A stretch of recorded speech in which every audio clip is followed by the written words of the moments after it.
Bismillahirrahmanirrahim. Assalamualaikum warahmatullahi ta'ala wabarakatuh. Alhamdulillah. Allahumma salli ala sayyidina Muhammad al-fatihu lima ughliq wal khatimi lima sabaq nasiril haqqi bil haqq wal hadi ila siratikal mustaqim wa ala alihi wa sahbihi haqqa qadrihi wa miqdarihi lazim. Alhamdulillahillazi arsalahu bil huda wa dinil haqq ala yusiba ala dini kulli walau karihal kafirun walau karihal musyrikun. Ya, alhamdulillah, dapat lagi kita bersama-sama pada petang ini berkumpul untuk saya sampaikan tazkirah.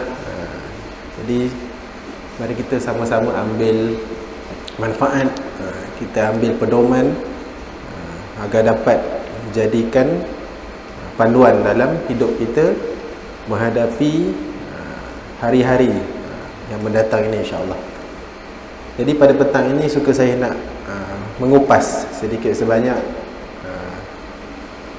syarahan hadis tentang tanda-tanda akhir zaman. Jadi kita sambung daripada tazkirah yang terdahulu. Baik, jadi pada hari ini kita sambung hadis yang ke-22.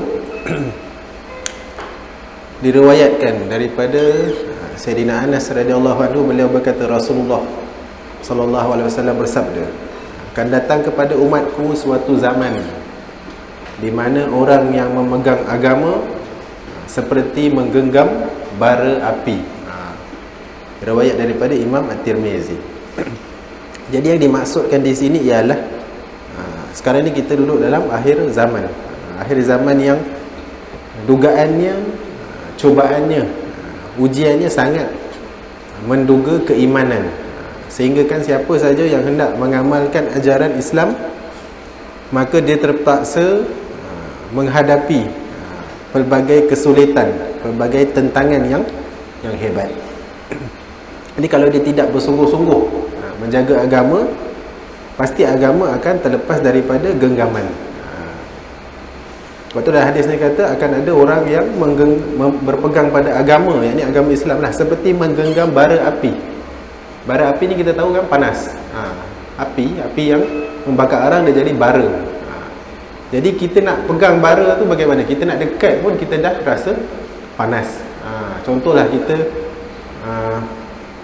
nak buat barbecue lah contoh. Jadi arang yang kita akan gunakan untuk bakar tu, kita duduk bakar saja pun kita dah terasa kehangatannya kan, sampai berpeluh-peluh. Ini kan pula kita nak menggenggam bara api tersebut. Ini disebabkan keadaan di sekelilingnya, di sekeliling kita ni lah, yang tidak membantu untuk kita menjalankan kewajipan agama. Nak masukkan di sini suasana persekeliling kita, persekitaran kita tidak membantu kita nak menjalani kehidupan sebagai seorang ahli ibadah. Bahkan apa yang ada di sekeliling kita pula mendorong kita ni melakukan maksiat dan perkara-perkara yang akan meruntuhkan akidah dan keimanan. Jadi sekarang ni zaman terlalu banyak hiburan, terlalu banyak perkara-perkara yang lara dan melekakan, yang membantu kita sebenarnya, membantu kita untuk buat perkara-perkara maksiat. Terlalu banyak dugaan, orang kata pelbagai jenis hasutan lah kan, baik hasutan syaitan dan juga hasutan manusia kan. Kalau kita tengok setiap hari kita ni memang disajikan dengan hiburan. Bangun pagi hiburan, tengah hari hiburan, malam hiburan, 24 jam dengan hiburan. Sama ada kita ni apa, melayari internet kan, kita tengok video-video, kita tengok dengar lagu, kita menonton televisyen dan sebagainya, sehingga kan kita ni tak ada masa nak beribadat. Sedangkan kita sebenarnya boleh memilih untuk menolak hiburan tu, tapi kita lebih memilih untuk melayan hiburan tersebut. Sehingga kan kita ni orang kata tak ada lagi dah suasana untuk beribadah. Kebanyakan di negara membangun lah kan, termasuklah di Malaysia. Ada tempat yang ada suasananya kan, tapi kita tak duduk di tempat tersebut. Contohnya di negara-negara Arab, contohlah, yang di mana masih ada lagi majlis-majlis ilmu, masih ada lagi yang negara-negara, contohnya di Yaman lah. Kita tengok penduduk Yaman, penduduk di Tarim, memang mereka terdiri daripada persekeliling ataupun persekitaran yang buat kita ni rasa nak beribadah. Kita rasa khusyuk, kita rasa sedap, lazat ya, beribadah tu. Sebab apa? Persekeliling tu mendorong kita untuk melakukan ibadah. Jadi kalau kita tak buat ibadah di tempat tersebut, kita akan rasa macam pelik. Kita akan rasa pelik. Nak tak nak kita akan terikut dengan suasana beribadah tersebut kan. Siangnya disajikan dengan majlis ilmu, pengajian kan. Ada orang-orang, ada ulama-ulama yang memberikan kata-kata hikmah kan. Ada majlis pengajian kitab dan sebagainya kan. Waktu malam pula dihidupkan pula dengan qiyamul lail, dihidupkan dengan tahajud dan sebagainya. Jadi kita rasa ada suasana tu, kita rasa seronok. Tapi di Malaysia ni suasana tu tak ada. Suasana tu tak ada. Bukan katanya kita ni kena pindah ke tempat tersebut, tak. Tapi sebenarnya kekuatan diri kita lah yang akan mendorong kita untuk melakukan ibadah. Kalau kita kuat, kita berazam untuk melakukan ibadah, maka mudah untuk kita melakukan ibadah. Tapi kalau kita sendiri rasa berat, kita rasa macam malaslah nak beribadah, malaslah nak buat perkara-perkara yang dituntut oleh syarak, jadi maka kita takkanlah berjaya untuk melawan hawa nafsu dan juga perkara-perkara maksiat. Tu kata di akhir zaman ini kita nak jaga agama sangat susah. Dan sangat mudah pula untuk kita ni melupakan agama. Sangat mudah untuk kita ni terkeluar daripada agama. Terlalu mudah. Nak kata macam Islam tu terlalu murah lah di akhir zaman ni. Tapi kalau orang yang nak menjaga, dia kena jaga dengan bersungguh-sungguh, seperti menggenggam bara api. Walaupun sakit, tapi nak tak nak kita kena jaga Islam yang kita ada ni. Sebab Islam yang kita anuti sekarang ni mahal, terlalu mahal sehingga kan tak ternilai lah kalau nak bandingkan dengan dunia yang sementara ni. Baik, hadis yang seterusnya daripada Abu Hurairah. Sayyidina Abu Hurairah radhiyallahu anhu, beliau berkata Rasulullah sallallahu alaihi wasallam bersabda, akan datang pada manusia tahun-tahun yang penuh dengan ketandusan, yakni kemarau. Jadi pada masa itu si pendusta dikatakan benar dan orang yang benar dikatakan pendusta. Pengkhianat akan memegang amanah dan orang yang amanah akan dikatakan pengkhianat. Dan orang yang berpeluang untuk berkata-kata hanyalah daripada golongan ruwaibidah. Jadi sahabat tanya, ya Rasulullah, apakah ruwaibidah itu? Jadi istilah ni istilah yang asing kan, tak pernah dengar. Orang Arab sini tak pernah dengar. Jadi tanya Rasulullah, apakah makna ruwaibidah? Jadi Nabi SAW menjawab, orang ruwaibidah ini adalah orang yang kerdil. Kerdil dan sebenarnya dia hina dan tidak mengerti urusan orang ramai. Riwayat daripada Ibnu Majah.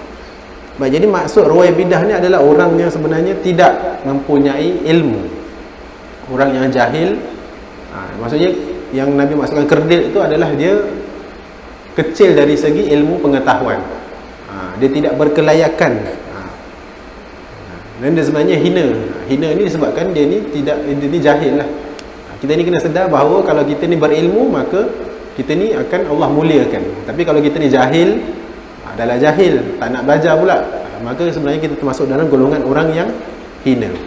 Tapi Nabi kata di akhir zaman ni orang yang tak ada ilmu ni, orang yang jahil ni, orang yang hina inilah yang akan mengurus orang ramai. Mengurus orang ramai ni maksudnya dialah yang menjadi rujukan, dialah yang menjadi orang kata panduan bagi orang ramai. Sebab apa? Sebab tidak ada lagi orang yang alim di akhir zaman. Tidak ada lagi orang yang mulia, tidak ada lagi orang yang orang kata berkelayakan untuk dijadikan rujukan ataupun panduan. Sehingga kan orang awam terpaksa cari orang yang jahil pula, ataupun orang yang jahil ni pula yang sudi untuk memberikan panduan, sedangkan dia tidak berkelayakan. Ambil contohlah, kita nak cari pengganti kita punya bos, tapi tidak ada orang yang berkelayakan. Tengok-tengok ada seorang ni dia kelayakan tak ada, dia tak ada degree, dia tak ada STM pun tak ada, memang jahil sungguh kan. Tapi dia pula yang kata akulah yang layak untuk jadi bos di sini. Jadi sebabkan orang lain pun rasa tak layak, ada seorang tu aja yang dia rasa dia layak walaupun dia sebenarnya tak layak, maka dia naik menjadi bos contohnya, dan dia pula yang memberikan arahan buat itu buat ini. Itulah yang berlaku di akhir zaman. Orang yang jahil, orang yang tak ada pengetahuan, orang yang hina kan, tapi mereka pula yang menguruskan orang ramai. Jadi masalah-masalah masyarakat, masalah-masalah orang tidak akan dapat diselesaikan. Sebab apa? Sebab ditadbir, sebab diuruskan oleh orang yang tidak layak.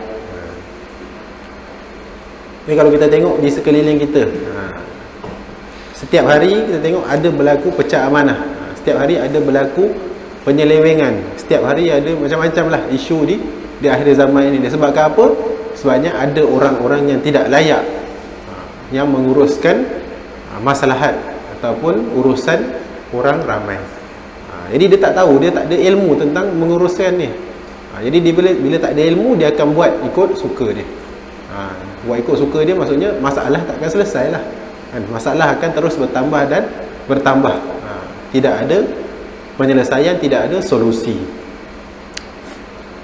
Baik, seterusnya, hadis seterusnya diriwayatkan daripada Sayyidina Abu Hurairah radhiyallahu anhu. Beliau berkata, Rasulullah sallallahu alaihi wasallam bersabda, hari kiamat tidak akan terjadi sehingga harta benda itu melimpah ruah, dan akan timbul fitnah terhadap keimanan, dan banyak terjadi al-haraj. Jadi sahabat bertanya, apakah al-haraj itu ya Rasulullah? Jadi Nabi menjawab, al-haraj itu adalah peperangan demi peperangan. Riwayat daripada Ibnu Majah. Jadi keadaan dunia akhir zaman ni memang betul-betul membuktikan sabda Nabi sallallahu alaihi wasallam. Kalau kita tengok kebelakangan ini, dalam tempoh 10 tahun ni lah ataupun 15 tahun ni, terlalu banyak peperangan yang berlaku. Bermulalah daripada negara-negara Arab diserang, di Iraq, di Palestin, di Yaman, di mana lagi? Di Libya, di Mesir dan sebagainya. Itu yang dekat negara Arab. Yang dekat dengan kita pula di mana?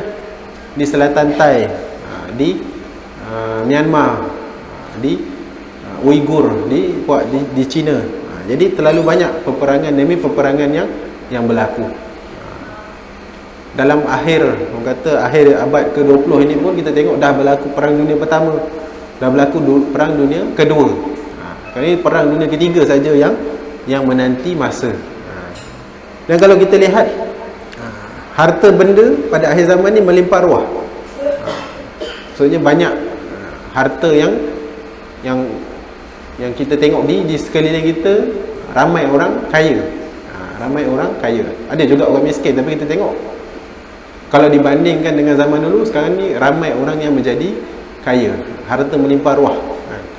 Hasil galian seperti emas, minyak dan sebagainya semakin mudah didapati. Dan terlalu banyak alat-alat moden yang dihasilkan oleh teknologi barat. Jadi oleh sebab itu ramai orang berlumba-lumba meraih keuntungan dalam memproduksi dan memperdagangkan alat-alat tersebut. Jadi apa yang kita tengok sekarang ni elektronik lah kan? Dengan adanya perkembangan ekonomi kan, peralatan elektronik itu orang kata sekarang ni menjadi orang kata sumber pendapatan yang banyak lah.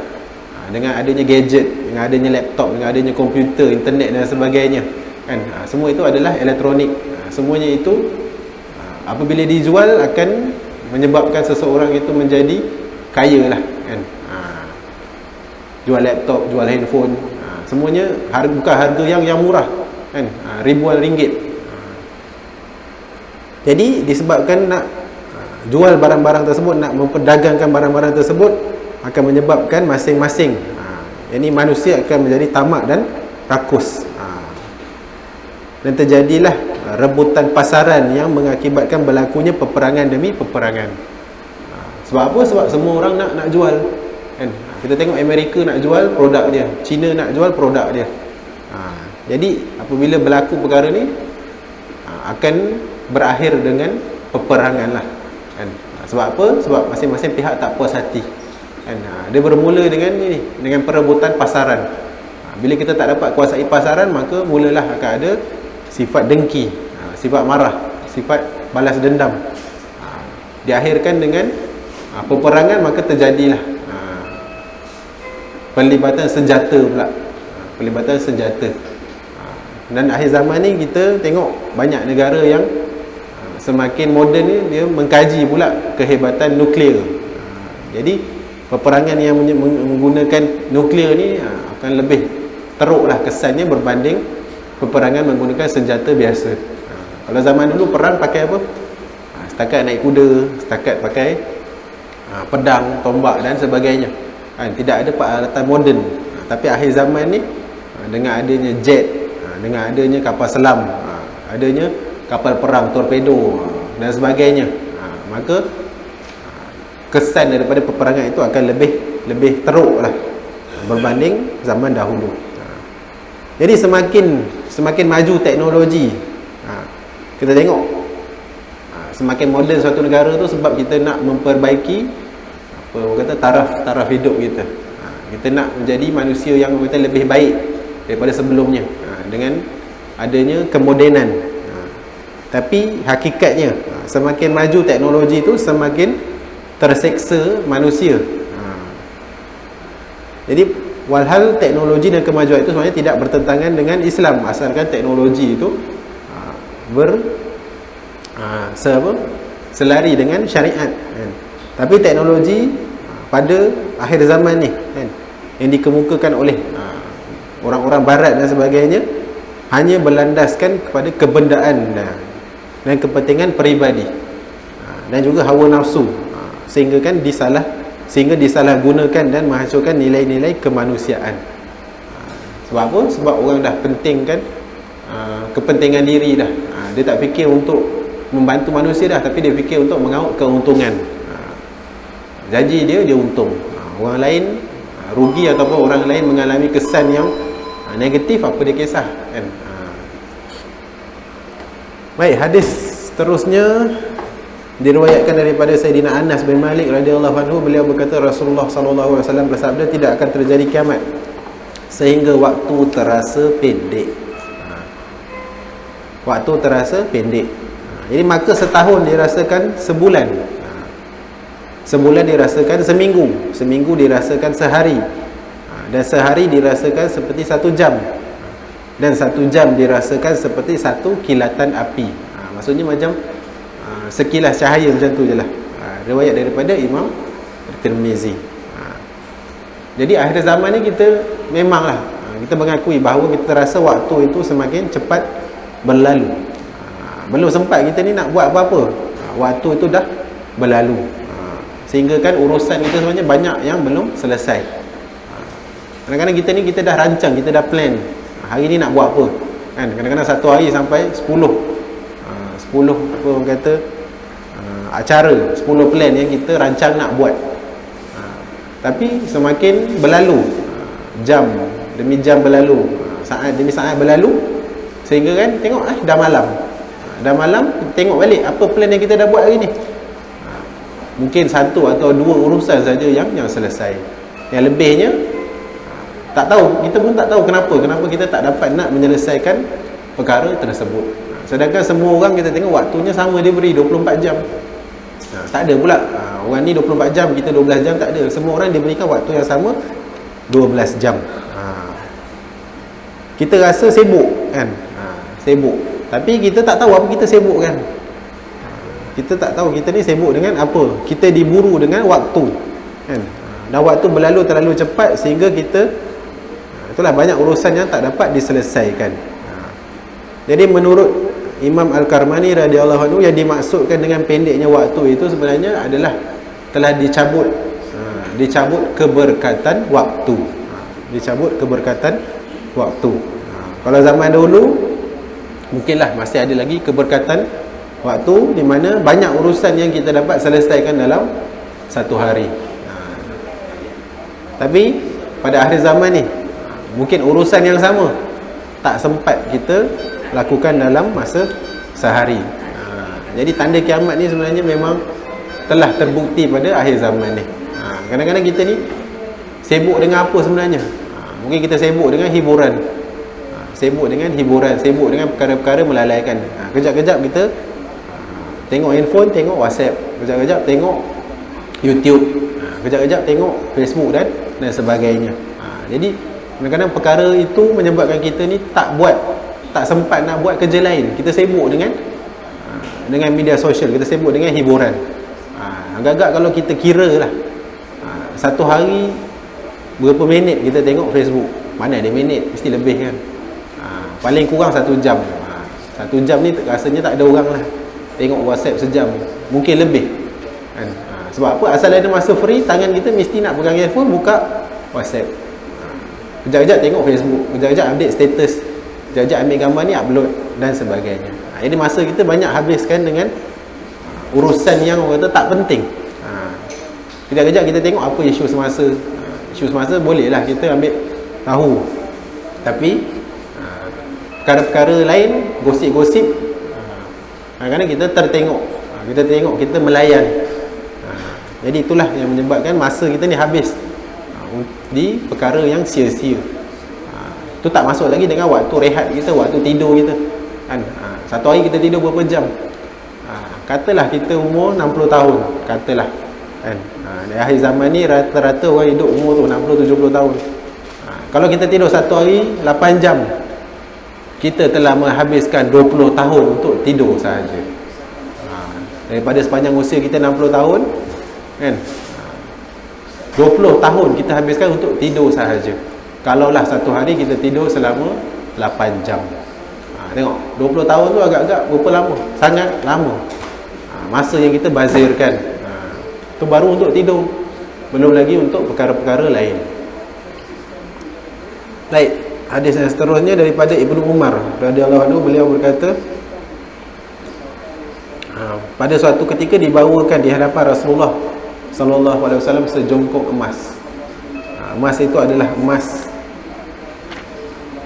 zakat yang pertama sekali dibawa oleh Bani Sulaim daripada hasil lombong.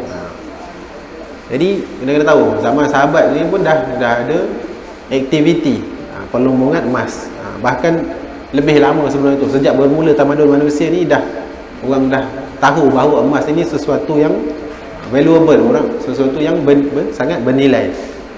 Jadi sahabat bertanya, ya Rasulullah, emas ini adalah hasil daripada lombong kita. Lalu Nabi menjawab, nanti kamu akan mendapati banyak lombong dan yang menguasainya adalah orang yang jahat. Riwayat daripada Imam Baihaqi. Jadi sangat benar apa yang disabdakan oleh Nabi 15 abad ataupun 1400 tahun yang lalu.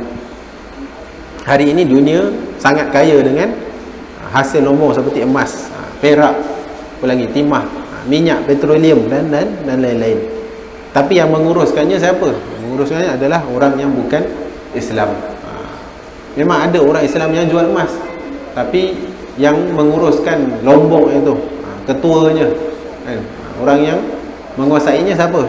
Bukanlah daripada golongan Islam.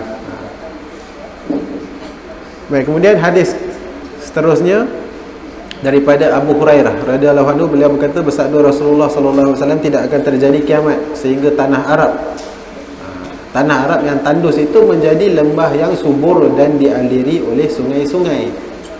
Riwayat daripada Imam Muslim. Jadi kalau kita tengoklah media masa, kita tengok keadaan di tanah Arab, kita tahu tanah Arab ni tempat yang panas, padang pasir kan. Yang dahulunya tandus, tempat yang kering, pokok pun susah nak hidup kan.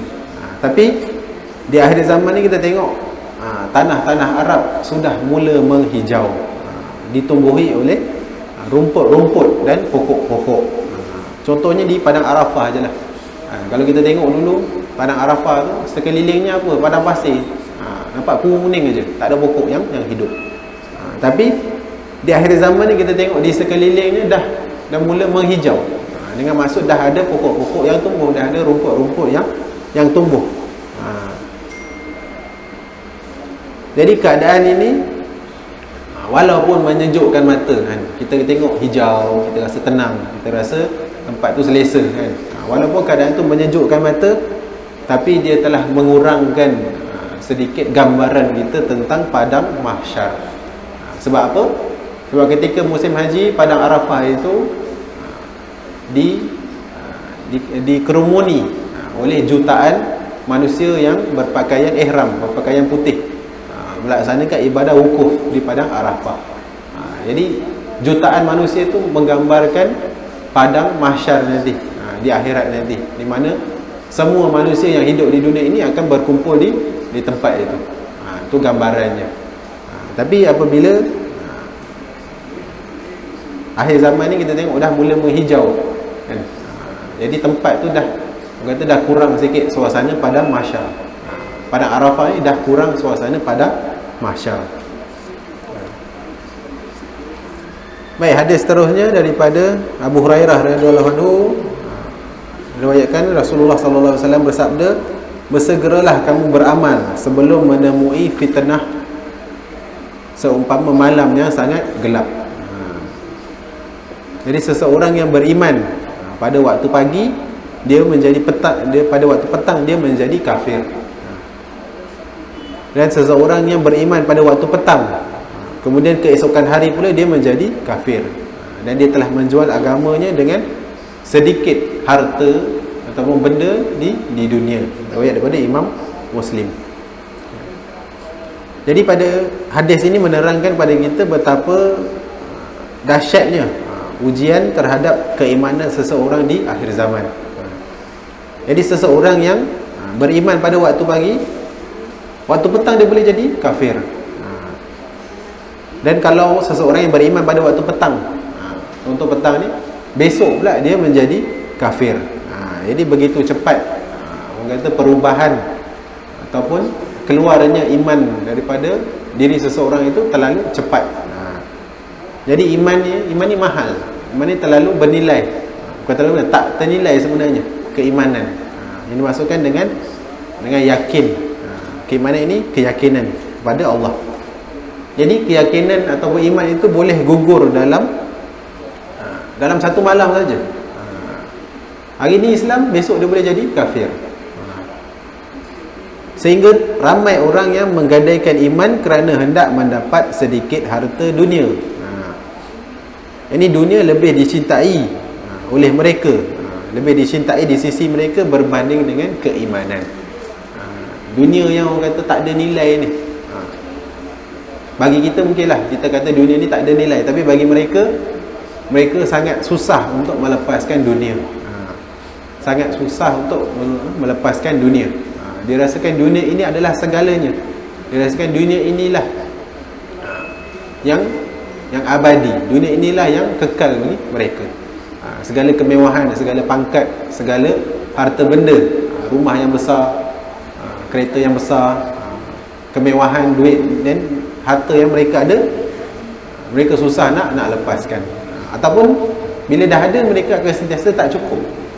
Tak cukup dengan apa yang ada, maka mereka nak lagi. Ada satu hadis mengatakan kalau seseorang diberikan satu gunung emas, nescaya dia akan minta gunung emas yang kedua.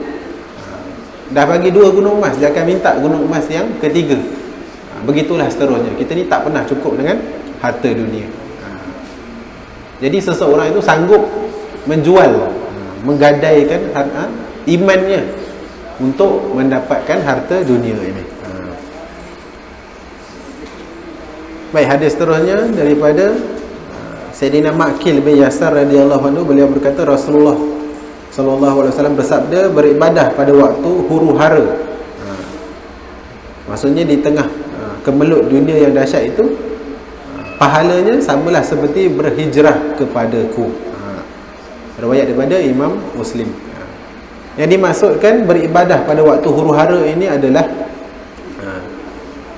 orang yang mampu beribadah ataupun orang yang mampu menunaikan kewajipan agama pada waktu ataupun saat yang penuh dengan dugaan, penuh dengan gangguan daripada segenap penjuru. Jadi pada waktu ataupun saat orang lain lupa, orang lain lupa pada Allah, orang lain sibuk dengan urusan dunia, maka kalau orang tu dapat melaksanakan kewajipannya terhadap Allah, maka pahalanya seperti pahala hijrah yang dilakukan oleh penduduk Mekah, yakni kaum Muhajirin pada zaman Rasulullah sallallahu alaihi wasallam. Baik, kita ambil contohlah. Akhir zaman ni mungkin tak ramai orang yang mampu untuk bangun malam. Bangun malam ni maksudnya kita bangun di sepertiga malam. Contohlah pukul 3 pagi. Untuk apa? Untuk melaksanakan tahajud. Kadang-kadang 2 rakaat solat tahajud pun kita ni susah nak bangun. Sangat susah untuk kita ni bangun malam melakukan qiyamul lail, menghidupkan malam, berdiri di tengah malam. Sebab apa? Sebab kita ni terlalu asyik, terlalu lena dibuai dengan mimpi-mimpi indah, terlalu lena dapat pula tilam yang empuk, bantal yang empuk, selimut yang tebal, lagilah susah kita nak bangun. Sangat susah untuk kita ni, orang kata nak buang selimut tu, sangat susah untuk kita ni bangun daripada tempat tidur tu. Sangat susah untuk kita ni basuh muka, nak ambil wuduk ataupun nak mandi di tengah malam, sangat susah. Jadi dalam keadaan waktu yang kita kata waktu yang huru-hara ni, maksudnya waktu yang susah untuk kita beribadah. Kalaulah kita boleh bangun, kita paksa diri kita ni bangun untuk beribadah, maka pahalanya seperti pahala hijrah. Pahalanya seperti pahala hijrah. Jadi kita nak bangun malam ni, itulah. Sebab tu ulama-ulama dulu dia orang tidur, dia tak tidur dalam keadaan yang selesa. Tak ada pun tilam yang empuk, tak ada bantal yang empuk dan sebagainya. Sebab apa? Sebab mereka memang berniat nak bangun malam. Berbeza dengan kita pula. Kita nak tilam yang empuk, kita nak bantal yang empuk semua sebab kita nak selesa tidur malam. Dengan niat kita, mungkin kita nak tidur dengan selesa, nak dapat tidur yang berkualiti. Tapi ulama lain. Ulama tak pentingkan tidur sebenarnya. Kalau tidur saja, kalau tidur itu pun hanya untuk, orang kata, menghilangkan penat, untuk berehat seketika, bukan rehat lama-lama. Jadi ulama apabila dia tidur dalam keadaan, orang kata keadaan ala kadar, asal boleh tidur sekejap je kan. Kadang-kadang mereka tidur hanya dengan beralaskan pelepah, pelepah pokok dan sebagainya. Jadi mereka akan mudah untuk bangun di tengah malam untuk melaksanakan ibadah. Jadi itulah, mampu tak kita pada akhir zaman ni nak buat seperti mereka di zaman dahulu. Sebab tu kalau siapa nak bangun tidur di tengah malam, maka jangan cari tempat tidur yang selesa. Carilah tempat tidur yang orang kata boleh lena sekejap lah.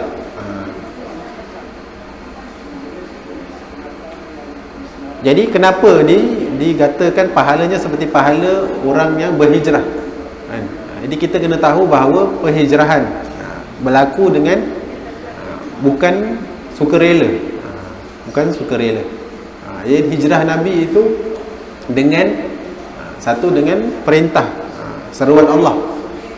Satu lagi, mereka ini terpaksa. Sebab apa? Golongan Islam di Mekah telah ditindas, telah dipulaukan, telah macam-macam lah menerima seksaan dan penganiayaan. Jadi itu kampung halaman mereka kan. Penduduk Islam di Mekah ni, Mekah itu adalah kampung halaman mereka. Jadi kita nak berpindah daripada kampung ke satu tempat yang baru kan, bukanlah suatu perkara yang orang kata mudah, bukanlah suatu perkara yang kita rasa menarik. Kita pindah di tempat baru, tak sama dengan tempat asal kita. Ambil contohlah, kita duduk di Malaysia.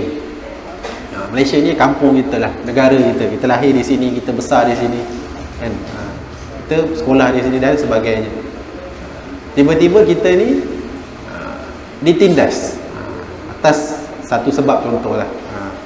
Jadi dalam penindasan tu, nak tak nak, kalau kita teruskan hidup di tempat ini, kita terseksa, kita ditindas, kita dianiaya, maka kita kena berpindah, berhijrah ke suatu negara ataupun daerah yang jauh daripada tempat ini.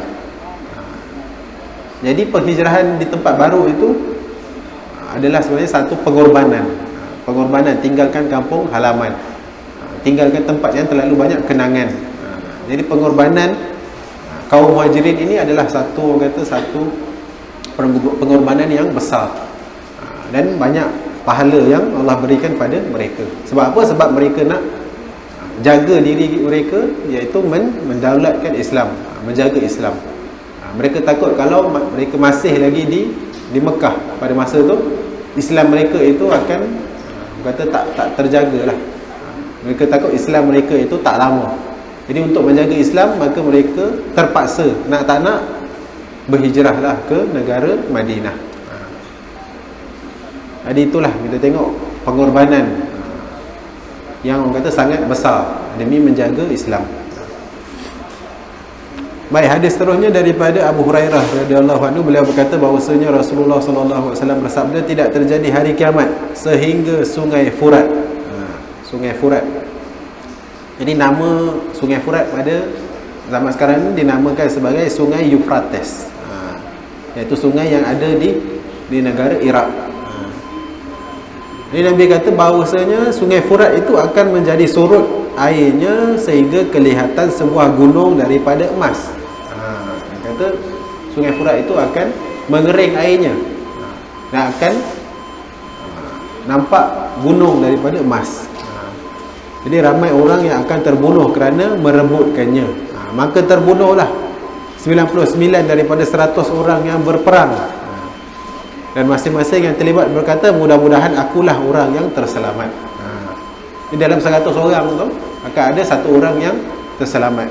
Dan setiap orang akan kata, harap-harap akulah orang yang seorang tu yang terselamat daripada dibunuh. Jadi dalam riwayat lain-lain mengatakan sudah dekat suatu masa di mana Sungai Furat akan menjadi surut airnya, lalu kelihatan perbendaharaan daripada emas. Maka siapa saja yang hadir di situ, janganlah mengambil sesuatu pun daripada harta itu. Riwayat daripada Bukhari dan Muslim. Jadi kita tengok sekarang ni pun dah ada tanda-tanda, bukan ada tanda-tanda, dah nampak bahawa Sungai Furat itu yang dulu airnya tinggi, sekarangnya semakin surut. Dan kita sekarang ni masih lagi tak nampak yang disabdakan ada gunung emas. Mungkin di akhir zaman nanti, mungkin tak berapa lama lagi dah akan zahir gunung emas itu. Dan gunung emas itu pun mungkin hanya kiasan saja. Mungkin yang dimasukkan adanya minyak. Ini orang kata minyak ataupun petroleum. Pada akhir zaman ini, itulah emas. Nak katakan dimasukkan sesuatu yang sangat bernilai, sumber yang sangat bernilai, sumber yang sangat berharga. Jadi ada kiasan yang mengatakan akan jumpa minyak, yakni petroleum. Dan kita tengok negara Iraq tahun 2003 negara Iraq telah diserang oleh Amerika, diserang oleh US. Dan banyaklah hasil bumi, antaranya minyak lah yang telah diambil oleh pihak Amerika ini. Jadi negara Islam, negara-negara Arab sebenarnya sangat kaya dengan minyak. Jadi negara-negara barat, musuh-musuh Islam ini, mereka cemburu dengan hasil yang ada pada negara Islam ni. Jadi mereka berusaha untuk menjajah negara-negara Islam, berusaha untuk mencipta peperangan di negara Islam. Kita tengok negara Islam sekarang banyak yang telah dijajah, telah dicerobohi oleh pihak Amerika contohnya. Di Libya, di Palestin, di mana lagi, Mesir dan sebagainya. Terjadi peperangan demi peperangan disebabkan apa? Musuh Islam nak mengaut keuntungan, nak menceroboh, untuk menjajah, mengutip hasil yang ada di negara tersebut. Baik, seterusnya hadis daripada Salamah binti Al-Hur radhiyallahu anha.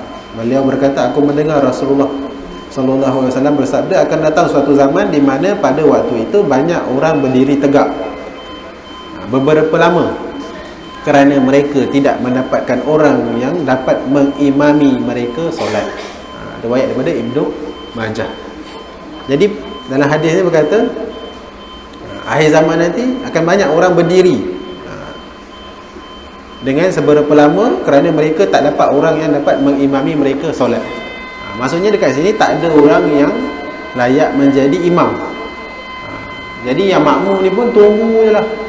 Tunggu punya tunggu, tak ada orang yang nak jadi imam. Dan di kalangan mereka pun mereka tak nak jadi imam. Mereka nak jadi makmum aja. Jadi sebab apa mereka tak nak jadi imam? Sebab mereka sedar bahawa mereka tidak layak untuk menjadi imam. Dan di kalangan mereka pun tidak ada yang layak dan mahu menjadi imam. Jadi banyak masjid, banyak surau-surau itu tidak didirikan solat berjemaah. Jadi akhirnya apa yang berlaku? Maka mereka pun solat bersendirian. Mereka tidak melakukan solat jemaah, mereka solat bersendirian. Maka dengan itu gugurlah, maksudnya hilanglah pahala 27 ganda solat berjemaah. Sebab apa? Sebab semua orang solat bersendirian. Jadi kalau adalah imam, maka mereka dapat berjemaah. Dapat berjemaah, dapatlah pahala 27 kali ganda. Banyak masjid yang tidak mempunyai imam yang benar-benar dapat melaksanakan peranan sebagai seorang imam. Jadi kena tahu juga apa syarat ataupun apa kelayakan, apa ciri-ciri, apa kriteria untuk menjadi seorang imam. Kalau imam ni tak tahu hukum hakam solat, susah juga kan. Berapa rakaat, apa yang perlu dibaca, apa rukun solat dan sebagainya. Kalau jadi seseorang tak tahu apa syarat sah, apa syarat wajib, apa perkara yang membatalkan solat, maka dia tak boleh menjadi imam. Jadi kelihatannya pada akhir zaman ini masyarakat ni kurang perhatian terhadap ilmu-ilmu syariat. Bahkan mereka yang berilmu pun banyak yang tidak menghadiri solat berjemaah. Kita tengok akhir zaman ni memang tak ramai orang yang solat berjemaah. Sebab apa? Sebab mereka sibuk dengan kerja. Kadang-kadang solat di tempat kerja, solat seorang-seorang di surau, di ofis dan sebagainya. Maka mereka tidak pergi ke surau, mereka tidak pergi ke masjid. Jadi orang yang pergi masjid ni siapa? Orang jahil je lah, orang yang tak tahu ciri-ciri, tidak mempunyai syarat menjadi imam. Jadi mereka nak pergi sebagai makmum, tapi imam tak ada.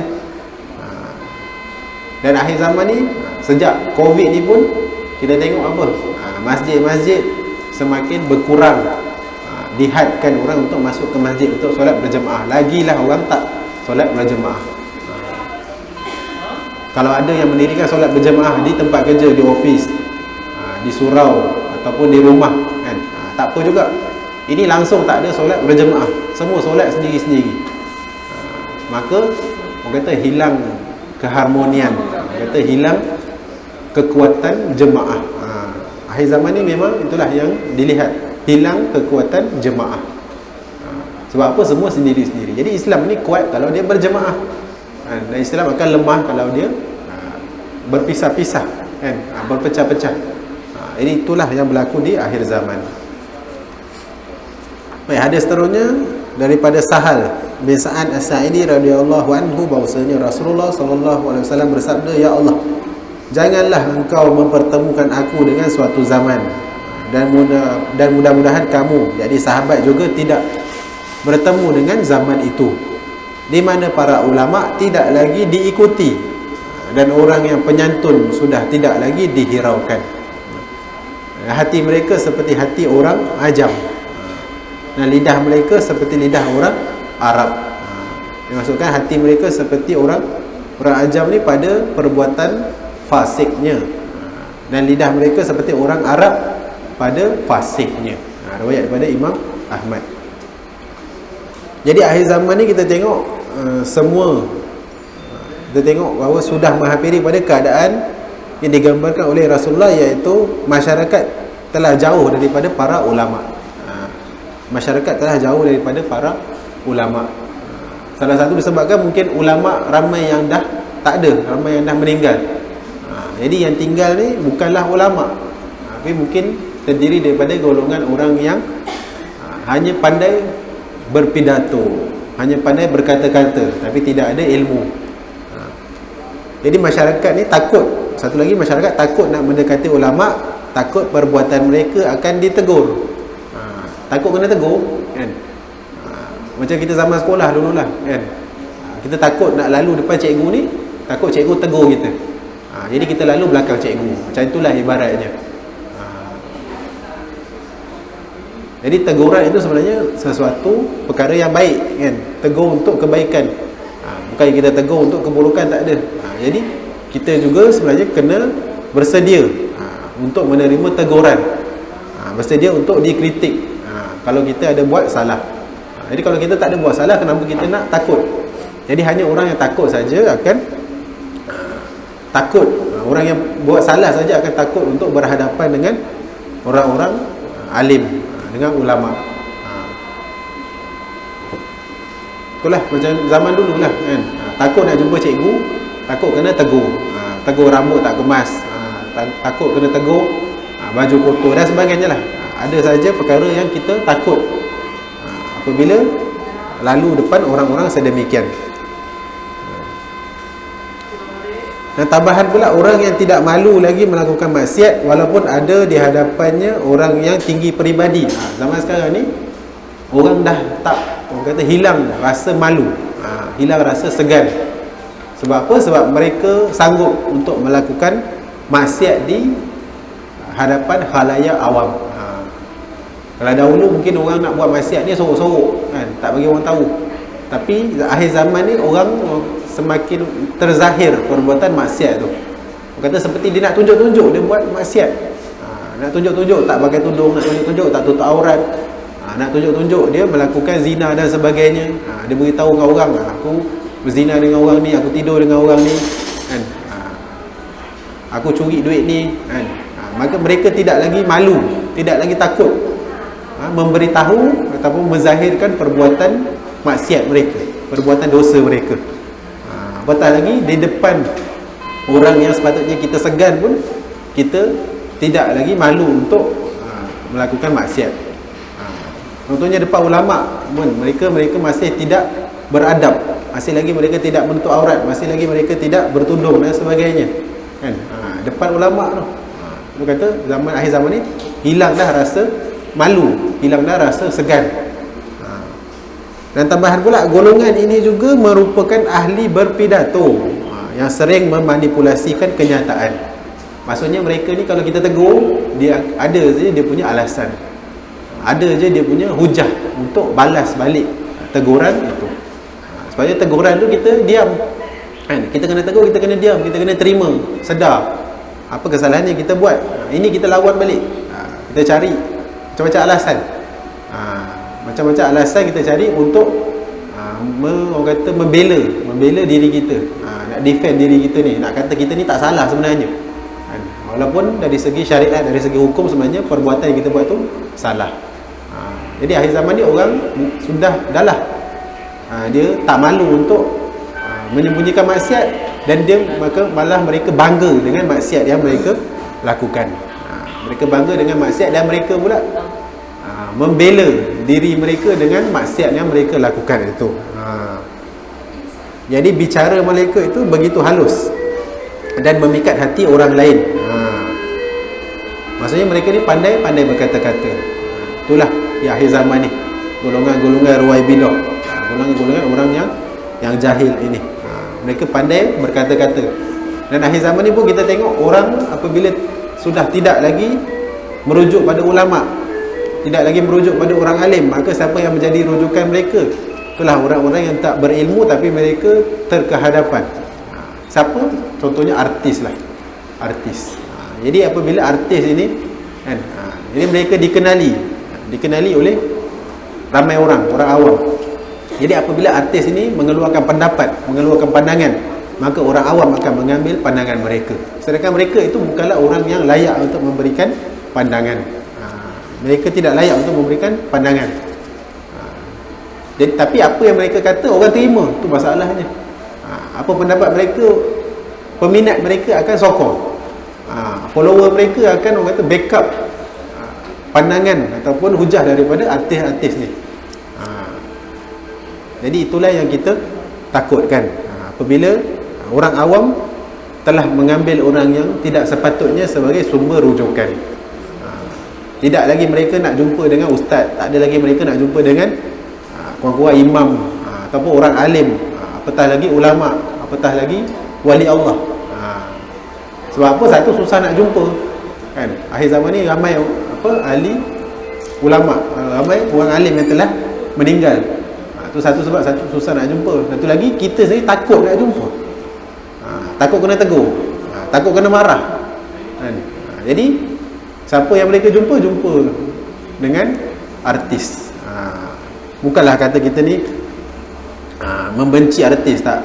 Tapi sepatutnya mereka kena sedar bahawa mereka bukanlah orang yang layak memberikan pandangan. Kerja mereka apa? Hanyalah sekadar berlakon, hanyalah sekadar menghiburkan kita, bukan memberikan kita pedoman hidup, bukan memberitahu kita cara untuk menjalani kehidupan sebagai seorang Muslim. Itu bukan tugas mereka. Jadi ulama, artis pun kena sedar, mereka tak boleh memberikan pandangan bagi pihak orang awam. Jadi orang awam pun tak boleh nak orang kata terlalu backup artis ni. Apa artis dia kata semua betul, tak boleh macam tu. Kita kena tahu batasannya, kita kena tahu syariat. Bukan semua benda yang mereka katakan itu betul dan boleh diterima. Ada benda yang baik, benda yang betul kita ambil. Tapi kalau benda tu berlawanan dengan syariat, berlawanan dengan akidah, maka kita kena tolak, walaupun kita sayang artis tu macam mana sekalipun. Jadi itulah yang kita harapkan. Di akhir zaman ni kita carilah tempat ataupun rujukan yang sebenarnya, yang sebetulnya, supaya apa? Supaya kita ni bila nak tanya, kita dapat jawapan yang betul, bukan jawapan daripada orang yang jahil ataupun orang yang mengemukakan jawapan itu berdasarkan suka hati mereka sahaja. Jadi wallahu alam. Jadi itulah kita harapkan sedikit sebanyak para hadirin yang hadir dapat mengambil manfaat, dapat mengambil iktibar daripada perkongsian syarahan hadis akhir zaman ini. Memang sudah berlaku banyak tanda-tanda yang sudah berlaku, dan sekarang kita orang kata akhir tanda-tanda awal ataupun tanda-tanda kecil dah habis. Dah tanda-tanda kecil kiamat, dan kita sekarang menunggu tanda-tanda besar, tanda-tanda besar kiamat. Jadi harap bahawa kita ni bersedialah kan, sebelum terlewat. Harap kita dapat bertaubat, dapat kita kumpul amalan, dapat kita ibadah dalam waktu yang semakin suntuk ini. Wallahu alam. Segala perkongsian yang baik itu datang daripada Allah, dan yang kurang itu datang daripada kelemahan diri saya sendiri. Wallahu alam. Wabillahi taufiq wal hidayah. Wassalamualaikum warahmatullahi taala wabarakatuh.